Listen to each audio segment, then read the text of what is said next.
Estuve a punto de morir en varias ocasiones. Cuando me atacó la puma hambrienta en La Leona, en el agua helada, con los indios. Pero ahora, inexorablemente se acerca el fin, luego de servir fervientemente a la patria. Yo, que he obtenido 1800 leguas que se nos disputaban y que nadie en aquel tiempo pudo defender sino yo, y colocarlas bajo la soberanía argentina, no tengo dónde se puedan sepultar mis cenizas. Cenizas que, esparcidas, acaso cubrirían todo lo que obtuve para mi patria, en una capa tenuísima, sí, pero visible para los ojos agradecidos.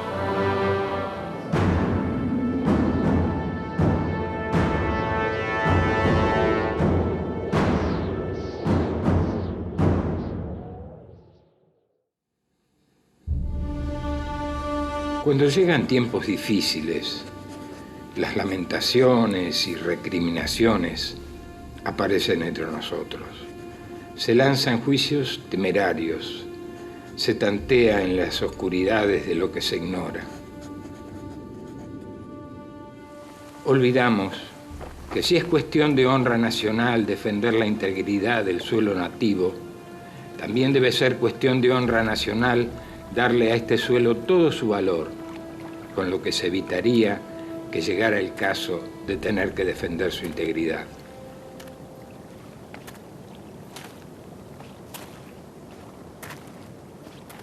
En 1880, tras la apoteósica huida de Moreno de las tolderías del cacique Sayhueque, recibe como agradecimiento al pago de sus servicios a la patria la destitución en su cargo.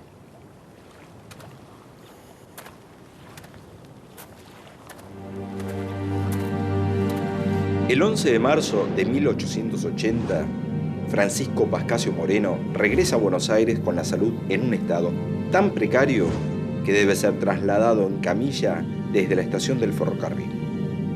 Le lleva más de 2 meses recuperarse. Una vez repuesto, en junio de 1880, parte a París a continuar su formación. Se inscribe en varios cursos en la universidad. Uno en especial, el del antropólogo Paul Broca, le abre las puertas a las sociedades científicas y lo ayuda a publicar en revistas especializadas. Por su parte, en Argentina, tras la conquista del desierto, Roca se constituye en un hombre fuerte de la política y postula su candidatura por el Partido Autonomista Nacional en las presidenciales, contando con el apoyo de Juárez Celman y Carlos Pellegrini. En junio de 1880, Roca se impone en las urnas. Finalmente, en octubre, asume la presidencia de la Nación. Roca era un hombre de acción. Él era un militar que de repente, por esas circunstancias de la vida, se encontró siendo político. Roca, hasta 1879, toda su vida se había desempeñado como militar en la frontera sur de Córdoba. O sea, nunca había sido político. Y de repente, de ahí pasa a presidente, pero él va a tener, con sus buenas y cosas malas que puede ser esto, la capacidad de acción que tenía como militar. Es decir, hacía las cosas en el momento que había que hacerlas, no andaba titubeando. Moreno regresa al país en junio de 1881 y el ministro Bernardo Irigoyen le encarga de realizar un mapa de la Patagonia y una memoria del tratado limítrofe con Chile. El mismo debe ser discutido en el Congreso de la Nación. La delimitación de la frontera en la región patagónica es una historia larga, digamos, que está vinculada a el hecho, digamos, que en la época colonial prácticamente no había habido ningún tipo de reivindicación sobre la región patagónica. Para la Argentina las cuestiones de límites nunca fueron una prioridad. Tardíamente comenzamos a preocuparnos por esas cuestiones. Cuando uno junta el problema del avance de la frontera que hacen los gobiernos nacionales sobre la Pampa, lo junta con el problema de límites, fíjense ustedes que ellos empiezan a reclamar el 67 y en el 69 se produce el avance de Sarmiento, en el 76 el de Alsina, y en el 79 el de Roca. Es decir, se avanza sobre territorios que Chile sostenía que eran de ellos, eso era la Patagonia. No es casualidad que después que el Ejército Nacional ocupa parte del Río Negro y la provincia de Neuquén, Chile acepta que la Patagonia es totalmente argentina. Y dio la posibilidad que en el año 1881 se firmara el primer tratado, al partir del cual se hicieron todas las discusiones, con todas las peripecias intermedias, pero siempre basándose en lo que se estableció en 1881.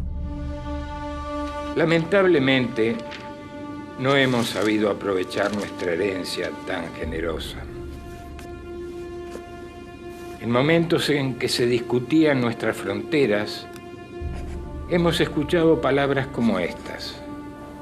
¿Por qué empeñarnos en defender territorios tan lejanos, tan poco conocidos? Sin preocuparse, aquellos que tales vulgaridades decían, que cometían con ellas delito contra la honra de la patria. La frontera argentina-chilena es una de las más extensas del mundo. Mide más de 5.000 kilómetros y para su delimitación hubo que utilizarse criterios geodésicos, orográficos y de divisoria de aguas. Chile propone la divisoria de aguas como límite. Argumenta que no hay río que nazca en Oriente y que desagüe en Occidente. Es el criterio ampliamente utilizado en todo el continente. Pero Moreno, conocedor de la geografía patagónica, sabe que no es así.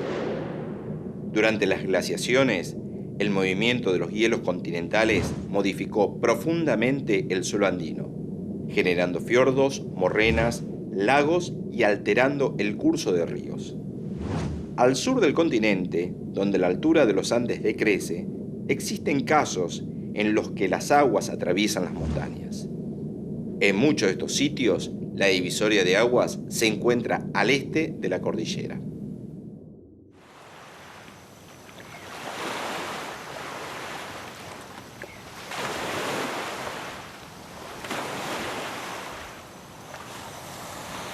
Aceptar la divisoria de aguas significa resignar lugares como este. Si bien estamos en el oriente de la cordillera, sus aguas desembocan en el Pacífico. Moreno lo sabe, por eso sostiene que se debe aceptar el criterio de divisoria de aguas solo cuando pase por las altas cumbres. El límite tiene que estar en lo más alto de los Andes. Estos son los límites que la naturaleza ha trazado entre los dos países.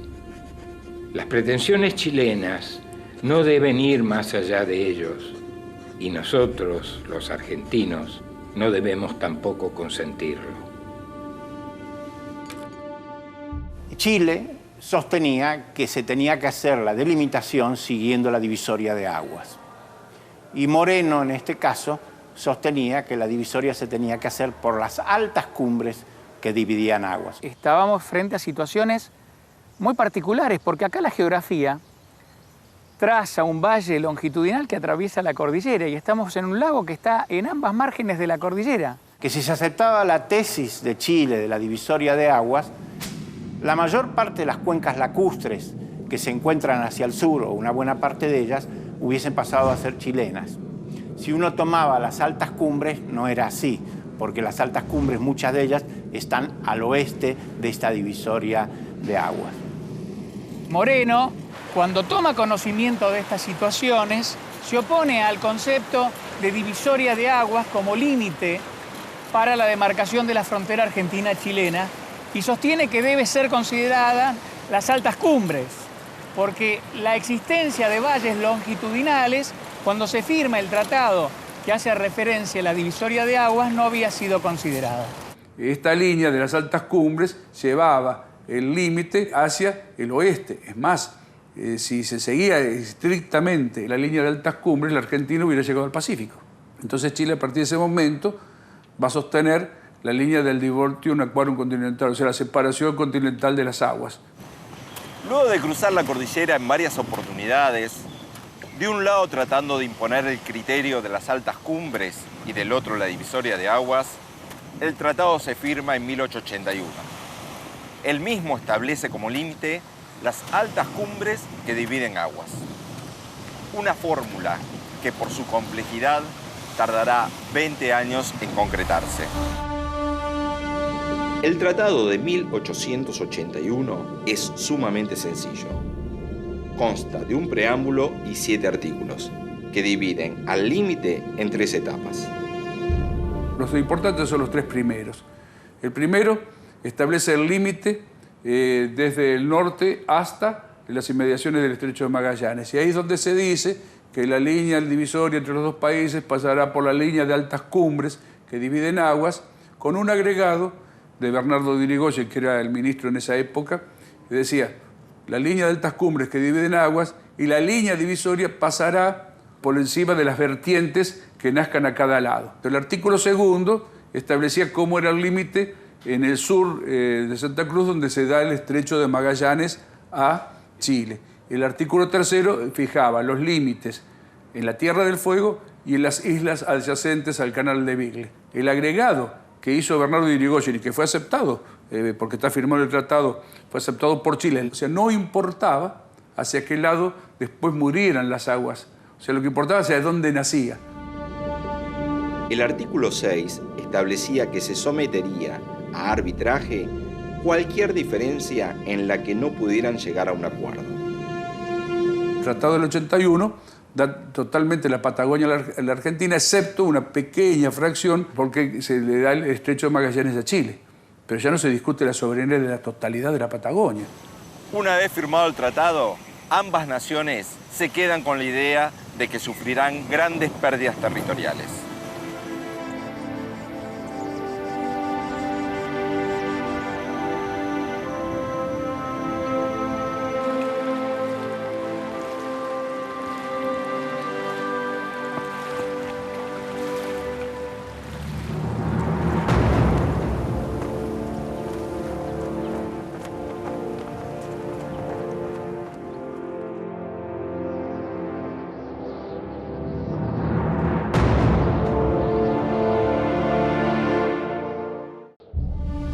Divulgaría como pudiera lo que es el suelo de la patria, y no me detendría ante fatigas que otros hombres, cuyo ejemplo procuraba seguir, habían arrostrado sin quejas, persiguiendo los mismos ideales, pero en circunstancias 1000 veces más penosas.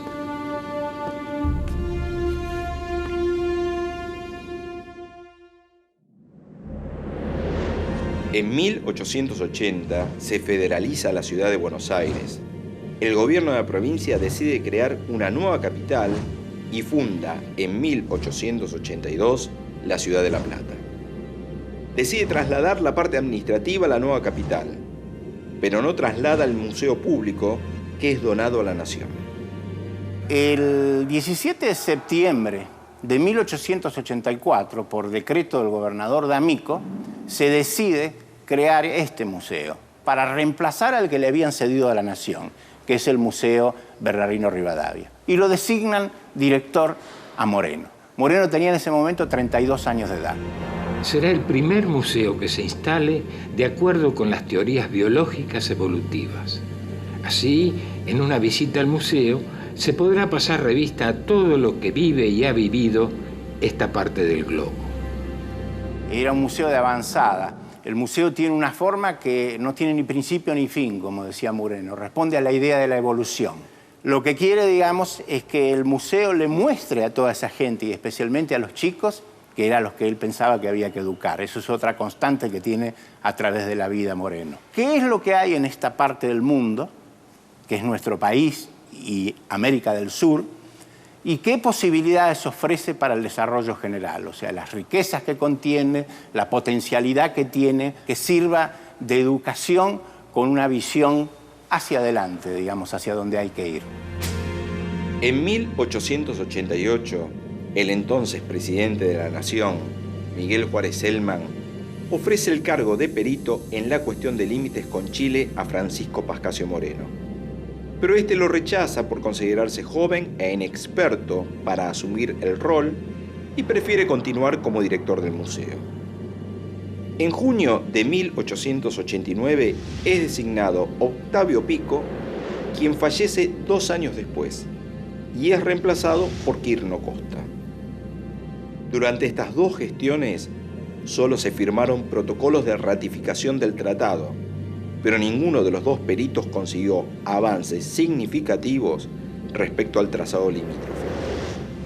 En 1896, con Roca en su segunda presidencia, Moreno, con más experiencia y rodeado de expertos científicos llegados al museo desde diferentes lugares del mundo, acepta el cargo de perito. Rápidamente, las negociaciones por el emplazamiento efectivo de los límites se ponen en marcha. Estas relaciones que tenían y el conocimiento que tenían de Moreno como un gran conocedor de prácticamente gran parte de la frontera argentino-chilena, lo va a llevar a influenciar para que lo pusieran a él como perito. En ese momento cabe preguntarse, ¿había otro que pudiera hacer lo que hizo Moreno? Sí, había gente muy capacitada para hacerla, pero había una diferencia entre esa gente capacitada y Moreno. Moreno conocía el terreno, los otros eran gente muy capacitada pero que lo desconocían.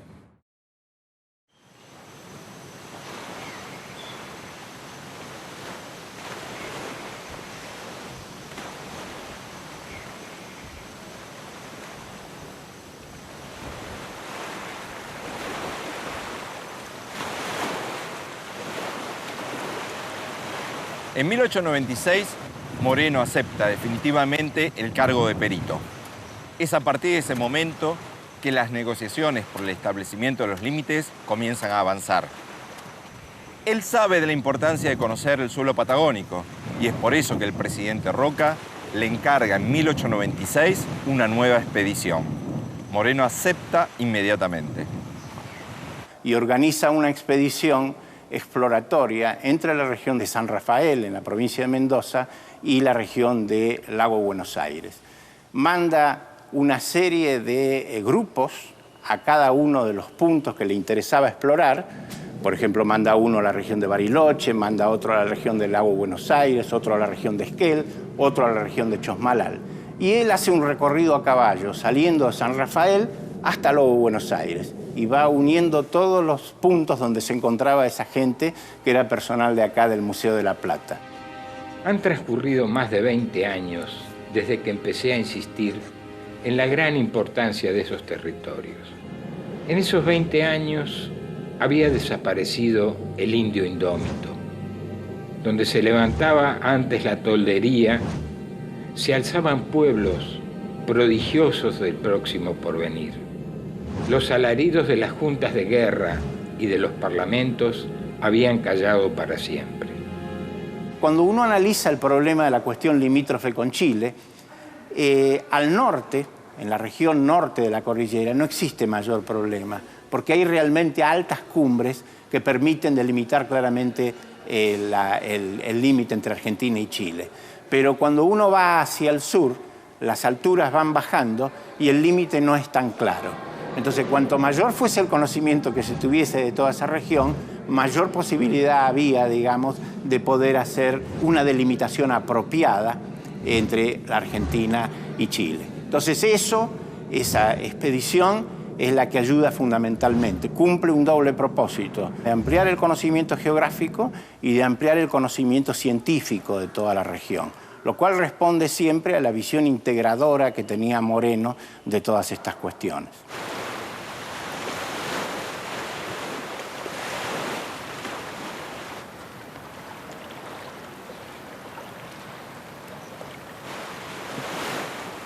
Moreno y su asistente Clemente Onelli comienzan a recoger los datos de cada comisión. En ellos encuentran las divergencias con los mapas chilenos, que entre otras cosas consideran a Junín de los Andes como un valle interno dentro de la cordillera. Moreno está seguro que estos mapas se han confeccionado en base a relatos de los mapuches y no sobre información geográfica cierta. En más de una ocasión se va a encontrar con la divisoria de aguas al este de la cordillera, quedando todo ese territorio para Chile de aceptarse la divisoria continental. Se marca en esa época ya que ese tratado en esta zona es contradictorio en sus términos. Es inaplicable en la zona sur de la Patagonia a partir del Cerro Tronador, al sur de Bariloche, y hacia el sur, porque las cumbres aquí son muy bajas y se produce un fenómeno que es que ríos que nacen al este de la cordillera desaguan sus aguas, valga la redundancia, en el Pacífico. A partir de ahí empieza una gran disputa entre las partes chilenas y argentinas para establecer si finalmente el acuerdo va a ser pasar la línea por las altas cumbres, como es la posición argentina, o por la divisoria de aguas. Interviene el perito Moreno por todo su conocimiento práctico, empieza a gestionar ante las autoridades nacionales para que se tome de algún modo cartas en el asunto y se lleve a instancias en las que se pueda dar un conocimiento geográfico y científico que sustente justamente la posición argentina.